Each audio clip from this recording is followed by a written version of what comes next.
Muy buenas tardes, agradezco la invitación a este seminario. Mi nombre es Joana Beltrán. Les hablaré sobre algunos aspectos que escribí en el capítulo del libro Pediatría en Red 6 que se llama Sexo más seguro en la adolescencia, educación, prevención y salud.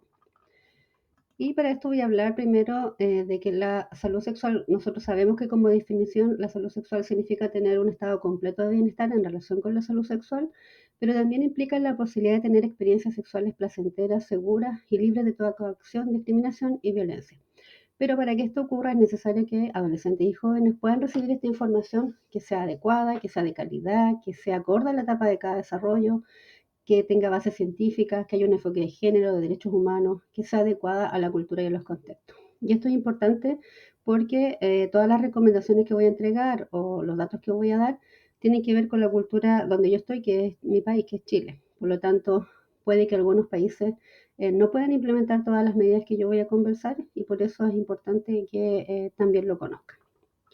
Bueno, y la salud sexual se puede hablar donde en los controles de salud. Es una excelente oportunidad para identificar y tratar todos los temas relacionados con la sexualidad y la salud sexual. Sin embargo, algunos estudios como este que se hizo en Estados Unidos señalan que los profesionales de la salud informan incomodidad y falta de confianza para hablar de esto. ¿Por qué costará tanto hablar de sexualidad? Hay algunos estudios, como uno que se hizo en Francia, donde se entrevistó a médicos y a adolescentes acerca de qué les parecía incorporar el tema de la sexualidad en las consultas, y los médicos temían ser intrusivos si planteaban estos temas. Algunos adoptaron una postura evasiva, se sentían incómodos con el tema, algunos creían que hay desinterés en la sexualidad en sus adolescentes o también sentían que los podían avergonzar con estos temas que son más íntimos y también aluden muchos de ellos a falta de conocimiento y también les refieren que falta de tiempo porque se hacen muchas cosas en una consulta como para también hablar de sexualidad. Y temen abrir una caja de Pandora, o sea, que se abran preguntas que a lo mejor no van a poder responder más adelante.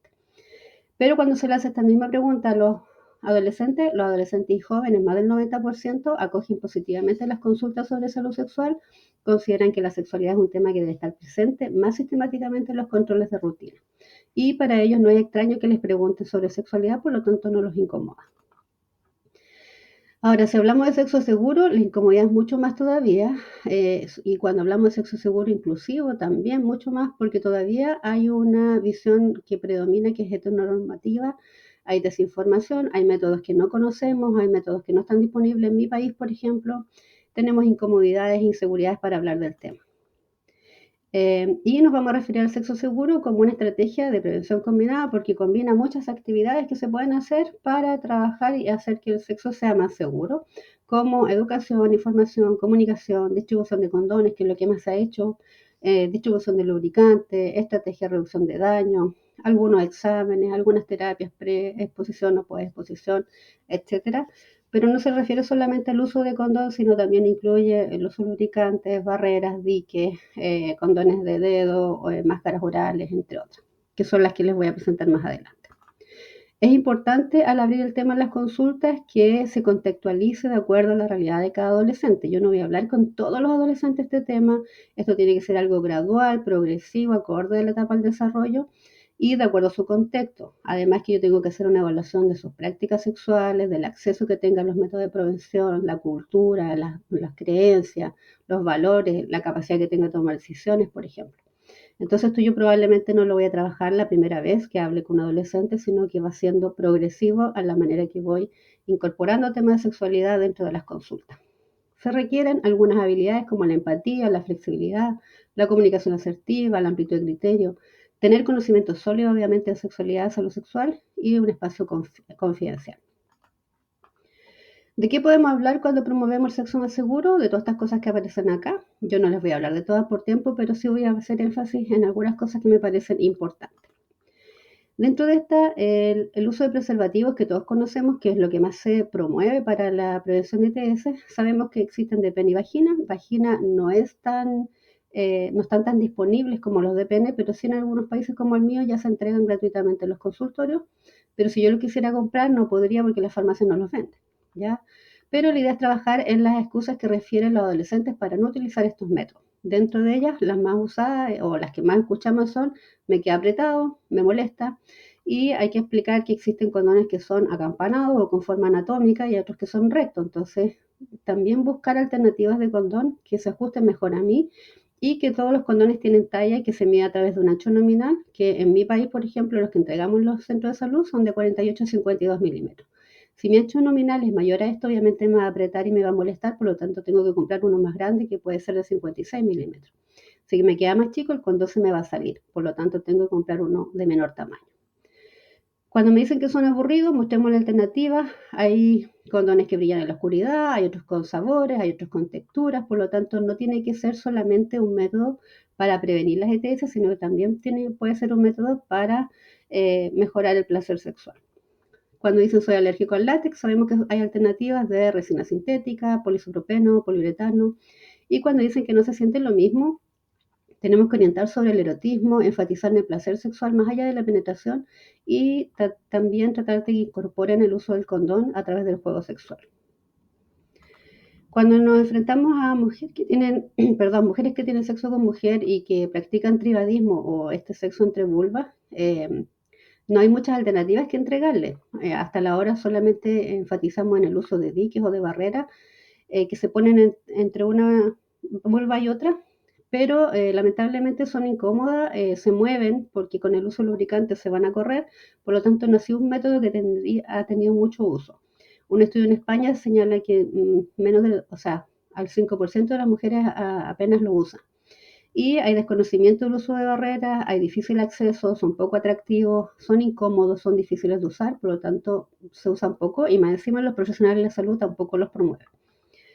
Las alternativas que tenemos ahora son las máscaras orales, que si bien se usaron o se hicieron pensando en el sexo oral, porque se pone como una mascarilla en la boca, ahora vienen diseñados también para que puedan ponerse tipo tanga o tipo tanga, que en mi país le decimos calzón, pero la tanga lo que hace es proteger también para sexo entre vulvas. Y en Argentina hay un proyecto que se llama Vulvarnés, que hicieron unos arnés que tienen broche y en los broches se inserta el campo profiláctico, por lo tanto ya puedo dejar de usar las manos para sostenerlo. Y eso es bastante bueno porque la persona se puede mover con mayor libertad, no se le va a correr el campo, no se va a mover, tampoco se le va a romper. Y se puede reutilizar porque después yo saco el campo, lavo el arnés y vuelvo a utilizarlo. Y esta está reciente, lleva un par de años nada más. No está en todos los países, pero por lo menos ya se está en España, en Colombia, en algunas partes de Latinoamérica tenemos la disponibilidad de comprar y bueno, en Argentina también. Ahora con toda la crisis argentina igual han aumentado los costos de hacer estos artefactos, así que probablemente haya menos disponibilidad, pero ya sabemos que existe una alternativa. Para el sexo oral, si bien lo único que nosotros entregábamos eran las barreras dentales, los diques, los dental dams son unas láminas de látex que se usan en los dentistas y tienen sabor a menta, entonces eso es lo que ayuda a que en el sexo oral tampoco no tenga mal sabor. Pero no todos tienen acceso a una barrera dental, por lo tanto se pueden hacer a través de un condón y hay que enseñarles en la consulta a cómo hacer una barrera dental a través de un condón. Ojalá que ese condón sea un condón con sabor si voy a practicar sexo oral, porque si no también voy a dejar de usarlo. Y aconsejar evitar el uso de piercing, ya sea en boca o genitales, para evitar el romper las mucosas. No lavar los dientes justo previo al acto o al sexo oral, porque el sangrado en sí también puede ser una puerta de entrada a microorganismos. No tragar semen, preferir las barreras con sabor. También hay que hablar de las prácticas sexuales, los riesgos que hay. Sabemos que hay prácticas sexuales de mayor riesgo como la penetración anal y vaginal, sobre todo cuando hay menstruación y sobre todo para la adquisición del VIH. Y tenemos algunas prácticas de bajo riesgo como la masturbación mutua, las caricias, los besos. Pero aparte de hablar de que hay prácticas de más y menos riesgo, también hablar que las prácticas sexuales que duran más tiempo o que son de mayor intensidad, tienen más posibilidades de micro lesiones o abrasiones, por lo tanto hay mayor riesgo también de que haya una puerta de entrada para microorganismos y por eso es importante el uso de lubricantes siempre. Y acá en Chile entregamos siempre condones con lubricantes, lubricante base agua, que es el más se usa y es el que no produce riesgo de romper los condones también. Además, los lubricantes son baratos, están en todas partes, están en supermercados, en farmacias, entonces podemos acceder, pero hay que indicarlos para que sepan que es necesario usarlo. Porque a veces los lubricantes estaban asociados solamente hacia las personas que tienen sequedad vaginal y no necesariamente es para eso. Aquí lo que queremos evitar es que se rompan las mucosas y que se rompan los condones también.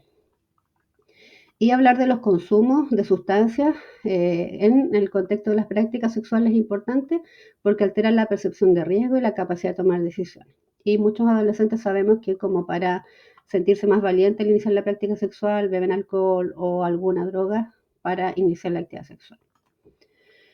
No olvidar que los controles, vacunas y exámenes son una instancia importante para recibir asesoría sobre sexualidad, pero también para resolver dudas como bien específicas.